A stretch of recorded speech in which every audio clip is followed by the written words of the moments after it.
அடுத்து ஒரு சகோதரர் கேட்கிறாரு, தேர்தல் பறக்கும் படையால் கண்டெய்னரில் பிடிக்கப்பட்ட 570 கோடி ரூபாய் யாருடையது?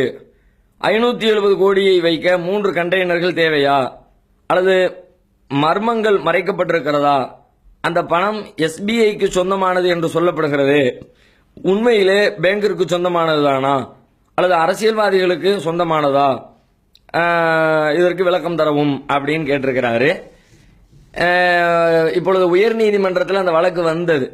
570 கோடி ரூபாய் பிடிபட்ட உடனே பொதுநல வழக்காக சில பேர் தாக்கல் பண்ணியிருந்தாங்க. தேர்தலை நிறுத்துங்க, அதுக்கு தடை விதிக்கணும், பணப்பட்டுவாடா நடந்திருக்கிறது, அது அரசியல்வாதிகளுக்கு சொந்தமானது, எனவே தேர்தலை நிறுத்தணுங்கிற அளவுக்கு மனுக்கள் உயர்நீதிமன்றத்தில் போடப்பட்டது.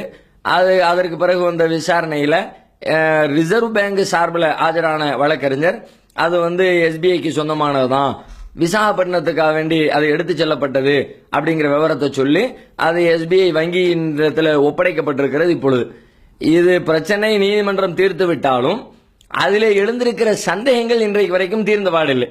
பொதுமக்களுக்கு தீர்க்க வேண்டிய கடமை அவர்களுக்கு இருக்கிறது.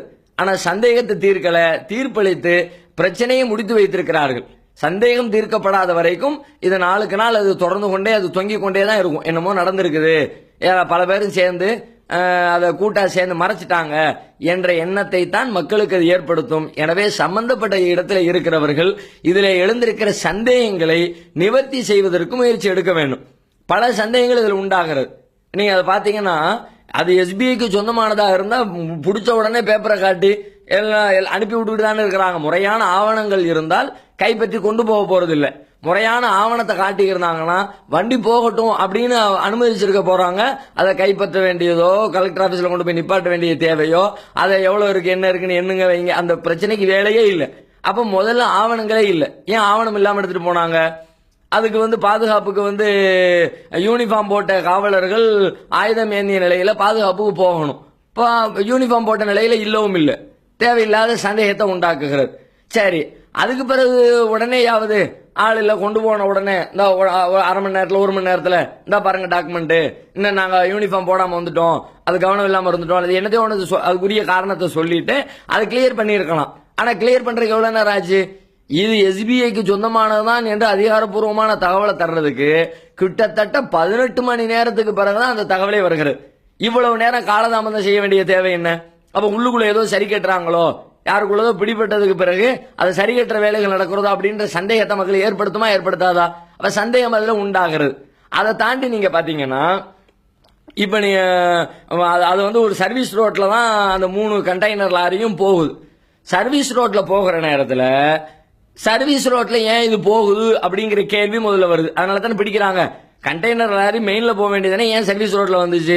முதல்ல சொல்லப்பட்ட பதில் என்ன? நாங்க டீசல் ஃபில் பண்றதுக்காக வேண்டி சர்வீஸ் ரோட்ல இறங்கணும் அப்படின்னாங்க. கடைசியில் டீசல் ஃபில் பண்ண வந்தீங்கன்னு சொல்லி செக் பண்ணனா 3 லாரிலையும் ஃபுல்லா இருக்கு டீசல். ஃபுல்லா இருக்கிற டீசல் என்னப்பா டீசல் செக் பண்ண போற, ஃபில் பண்ண போற? அப்பதான் ஃபில் பண்ணிட்டு பெருமாநல்லூரை தாண்டி ஃபில் பண்ணிட்டு வந்திருக்கிறாங்க. ஃபுல்லா இருக்குது, கொஞ்சம் கூட குறையல. அந்த நிலையில நீ டீசல் ஃபில் பண்ண போறன்னு சொல்ல வேண்டிய தேவை என்ன வந்தது? அப்போ ஏதோ பொய் சொல்றாங்க, மறைக்க விரும்புறாங்கன்ற மாதிரி ஒரு சந்தேகத்தை அதுவும் ஏற்படுத்திருச்சு. சரி, அதுக்கப்புறம் நீங்க பாருங்க, அங்க இருந்து 7 கிலோமீட்டர் துரத்தி போய் அப்புறம் தான் பிடிச்சோன்னு சொல்லி சொன்னாங்க. 7 கிலோமீட்டர் துரத்திட்டு போனாங்கல்ல, அவங்க பிடிச்ச நேரம், அவங்க துரத்திட்டு போனது எல்லாத்தையும் வச்சு கால்குலேட் பண்ணி பார்க்கும் பொழுது அந்த கண்டெய்னர் லாரி ஏறத்தாழ 50 கிலோமீட்டர் ஸ்பீடில் தான் போயிருக்குது.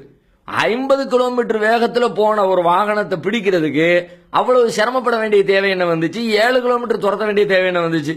50 கிலோமீட்டர் ஸ்பீட்ல தானே போறாங்க. அவங்க 120 கிலோமீட்டர் ஸ்பீட்ல பறக்கலையே. கண்டெய்னர் லாரி அவ்வளவு வேகத்துல போகவும் செய்யாது, ரொம்ப கம்மியா ஸ்பீடு கம்மியா தான் இருக்கும்.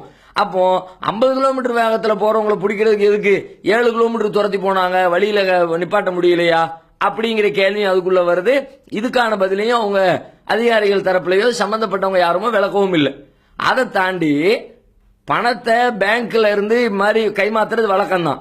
அது மாதிரி கைமாற்றக்கூடிய நேரத்தில் பணத்தை எடுத்துட்டு போற முறை இருக்குல்ல, எப்படி எடுத்துட்டு போவாங்க? எல்லாம் இரும்பு சட்டங்கள் அடித்து இரும்பு பெட்டிகள் உள்ளதான் வச்சுதான் பணத்தை எடுத்துட்டு போவாங்க. எனக்கு தீப்பிடிச்சிடக்கூடாது அப்படின்றதுக்காக. அது மாதிரி ஒருவேளை தீப்பிடிக்கிற மாதிரி ஏதாவது சூழல் இருந்தால் அதை உடனே சரி செய்யறதுக்காக தீயணைப்புக்கு தேவையான கருவிகள்லாம் உள்ள இருக்கணும். இப்போ இங்க 570 கோடி எப்படி இப்ப கொண்டு போகப்பட்டிருக்குன்னு பார்த்தா 195 மரப்பெட்டிகளை வச்சு கொண்டு போயிருக்கிறான். 195 பெட்டியில தான் மொத்தம் இந்த 570 கோடியும் இருந்திருக்கிறது. அது எதுல வைக்கப்பட்டிருக்குன்னா மரப்பெட்டி. இரும்புல தானே கொண்டு போவாங்க. நீங்க மரப்பெட்டியில கொண்டு போறீங்க, கொண்டு போக வேண்டிய தேவை என்ன வந்துச்சு, எதனால அதை மாத்தினீங்க, பேங்க்ல உள்ள நடைமுறை வேறு தானே, அந்த கேள்வி வருது. அந்த கேள்விக்கு பதில் இல்லை. தீயணைப்புக்கு தேவையான கருவிகள் வைக்கணும், அது ஒரு நடைமுறையாக இருக்கிறத, அந்த நடைமுறையை ஃபாலோ பண்ணல, அதுக்கு பதில் இல்லை. இது மாதிரி பதிலே இல்லாம, சரி உங்களுக்கு பணம் தேவையாக இருந்தால் விசாகப்பட்டினத்தில் உள்ள பேங்குக்கு பணம் தேவைன்னா விசாகப்பட்டினத்தில் ஆந்திராவில் இருக்கிற அங்குள்ள தலைமை பண காப்பகத்தை தான் அவங்க தொடர்பு கொண்டிருக்கணும். அங்கிருந்து அவங்க வாங்கியிருக்கணும். இங்கிருந்து கொண்டு போக வேண்டிய தேவை என்ன வந்துச்சு கேட்டா, நாங்கள் அப்போ அப்ரூவல் கொடுத்துட்டோம், ஏப்ரல் 18ஆம் தேதியே பணத்தை கொண்டு போறதுக்கு தேவையான அப்ரூவலை கொடுத்துட்டோம் அப்படிங்கிறாங்க. அப்ரூவலை கொடுத்துட்டியே, ஆனால் நடைமுறை என்ன? இப்போ கோவையில் தேவைன்னு சொன்னா தமிழ்நாட்டில் இருக்கிற அந்த வங்கியினுடைய பண காப்பகத்துக்கு தொடர்பு கொண்டு பணத்தை வாங்கிக்குவாங்க. ஒரு மாநிலத்துக்கு இன்னொரு மாநிலத்துக்கு டிரான்ஸ்பர் பண்ண வேண்டிய தேவை என்ன வந்துச்சு? இப்படியெல்லாம் நிறைய மக்கள் மத்தியில கேள்விகள் உலாவி கொண்டிருக்கிறது. அந்த கேள்விகளுக்குரிய பதிலை சம்பந்தப்பட்ட நிர்வாகம் தரவில்லை. இன்னும் சொல்ல போனால் இதுல எடுத்த எடுப்புல பதில் சொல்ல வேண்டிய கடமைப்பட்டிருக்கிற தேர்தல் அதிகாரிகள் பதில் சொல்லாம வருவாய்த்துறை பக்கம் தான் கேஸை தள்ளி விட்டாங்க.